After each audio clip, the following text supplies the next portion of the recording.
Welcome back.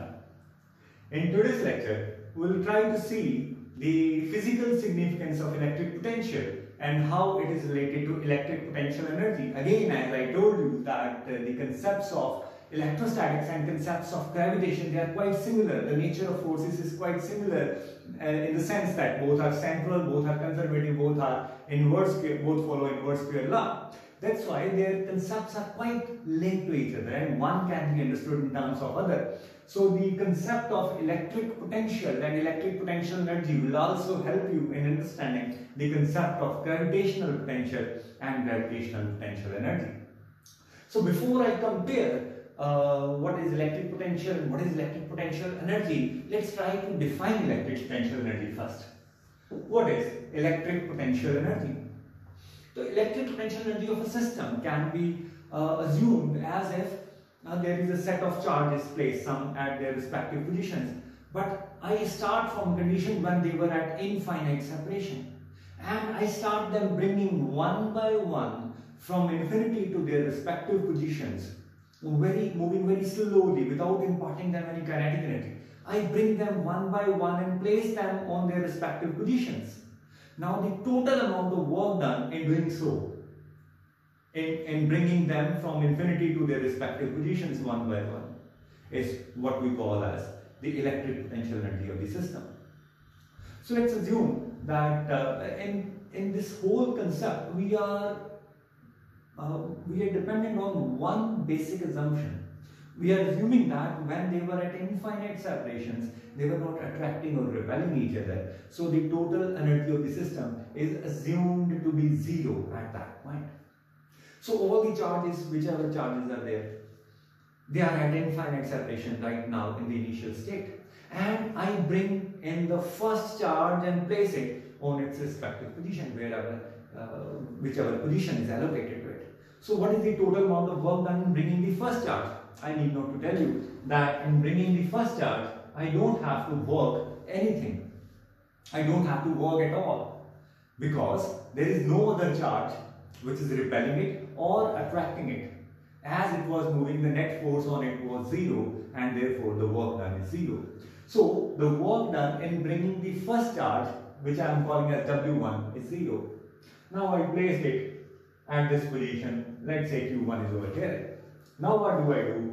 I am bringing in a second charge Q2 from infinity very slowly towards point Q1 and I need to place it, let's say finally at this point when the distance between them is, let's say, R12, the distance between Q1 and Q2. This is the final allocated position of the charge Q2. Now what is the total amount of work done as I bring in Q2 to its respective position? So we'll have to use calculus to do that. As it was moving, well, by the way, why do I need to use calculus in this case? Because as it was at larger distance, the force was smaller. As the Q2 starts to come towards Q1, the force will go on increasing. So it's a case of a variable force. So when there is a variable force, you cannot simply say total force into the displacement because force never remained constant at all. So force was variable. So what will I have to do? I'll have to integrate. By considering an intermediate situation, let's say at this point the distance of Q0 was x. I moved it through small distance dx. It was being pushed in this direction by a force F at that point and its displacement is in this direction. Need not to tell you the angle between them is 180 degrees. Cos of 180 degrees is -1. Now, what is the small amount of work done moving it through small distance? Let's say I call that dW2. I'm bringing in the second charge, so I'm calling it W2. That will be equal to F dot dx. That is equal to minus F dx because cos 180 is -1. Now, total work done dW can be obtained by integration.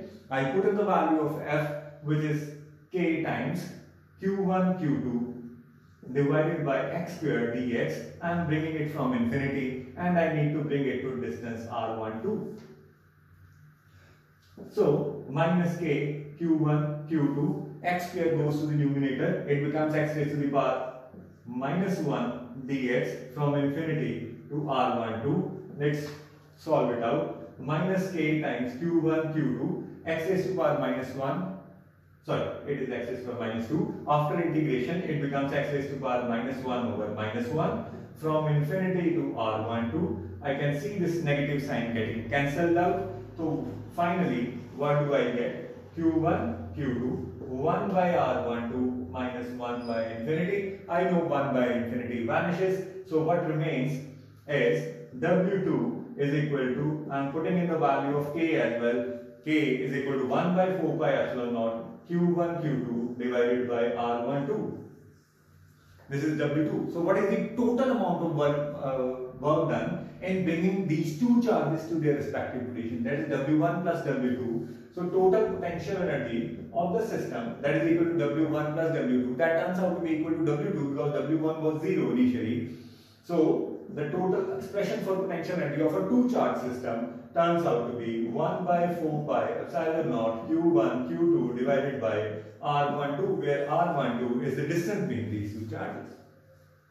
This is the expression for electrostatic potential energy. This is the expression for electrostatic potential energy. I can further solve it out for 3 charge system, for 4 charge system, which I'll do in few minutes from now. But right here, I take a pause to understand the difference between potential and potential energy. The work done in bringing the first charge will always be 0. What about the work done bringing the second charge to its respective position? And if the second charge q2 is equal to 1 unit, what would be the expression?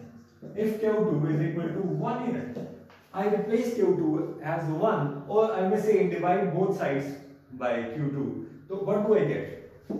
Potential energy per unit charge. For a unit charge, what is the potential energy per unit charge? That will be equal to 1 by 4 pi epsilon naught q1 by r12.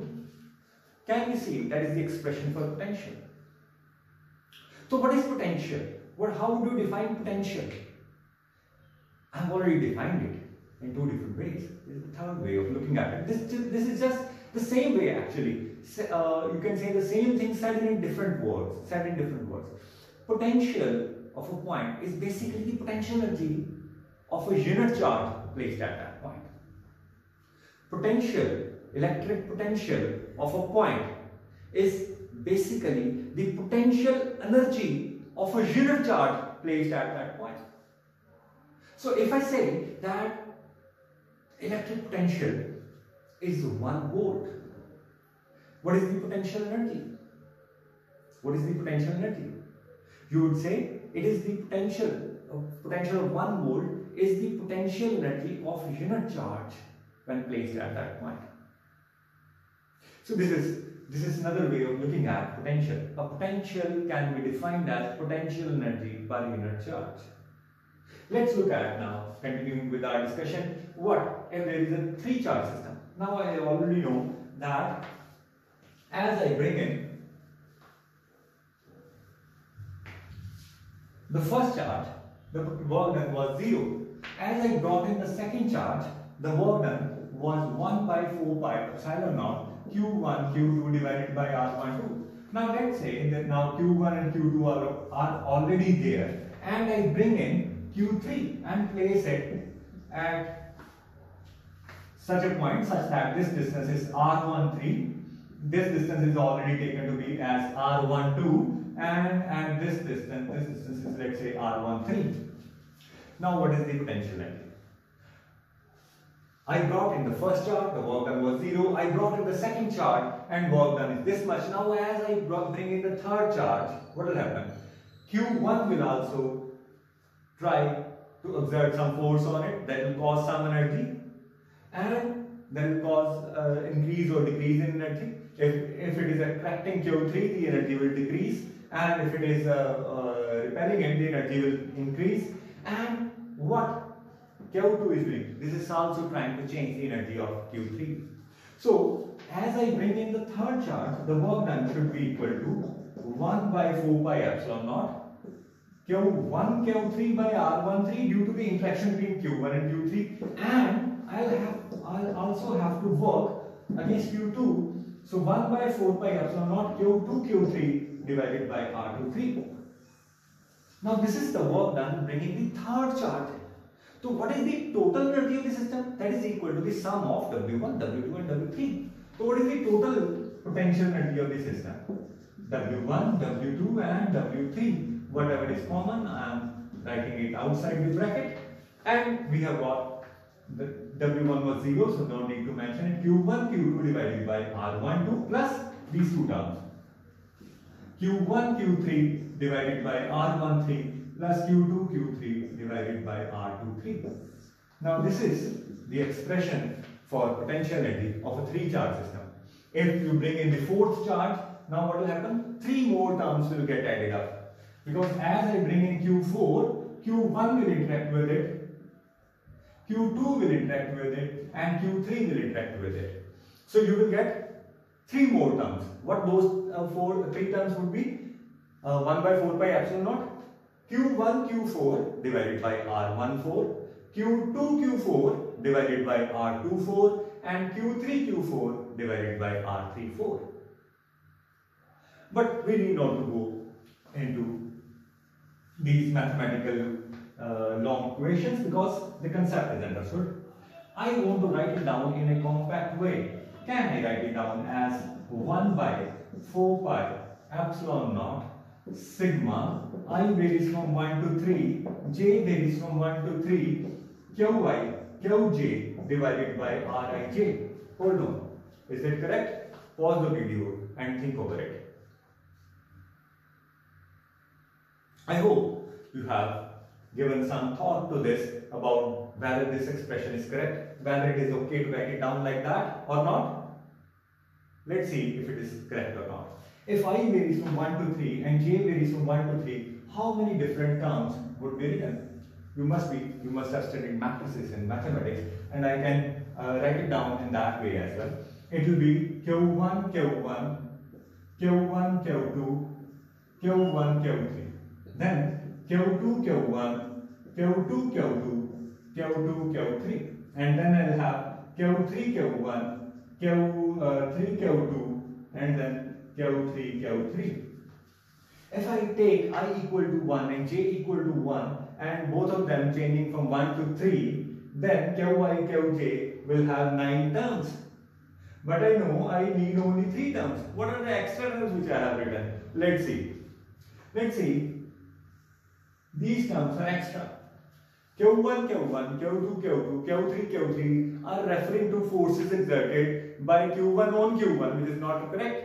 Q1 doesn't, or any other charge for that matter, any other charge doesn't exert any force on itself.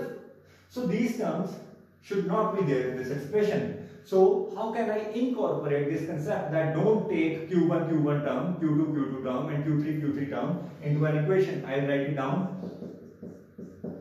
I varies from 1 to 3, j varies from 1 to 3, but don't take I equal to j. Now these terms vanish. Once I write down I not equal to j, these terms vanish. But still I've got 6 terms. 3 over here and 3 over here. But I know I need only 3 terms. Why I'm getting extra 3 terms? Because I'm counting each term twice as I use this expression. When I write down Q1, Q2, it is same as Q2 and Q1. So Q1, Q2 is same as Q2, Q1. Q1, Q3 same as Q3, Q1. And Q2, Q3 same as Q3, Q2. So I need only half of the total terms written in this way. So I put a factor 1 by 2 because each term was counted twice. Therefore, to correct the relation, I have put a factor 1 by 2. Now this is the correct expression for potential energy of 3-charge system. And it is easy now to write it down for n-charge system. Now this is a general expression for any number of charges. This is the final expression for potential energy of n-charge system. Now, one last minute let us spend on these units. We have already said that electric field has got units Newton per Coulomb. We also said that electric potential has got units as volt per meter. Electric potential has got units volts. Electric potential energy has got units of joules. But potential energy is per unit charge. So potential is potential energy per unit charge. So volt can also be defined as joule per coulomb. So joule per coulomb is also a unit for potential, electric potential. Joule per coulomb is also a unit for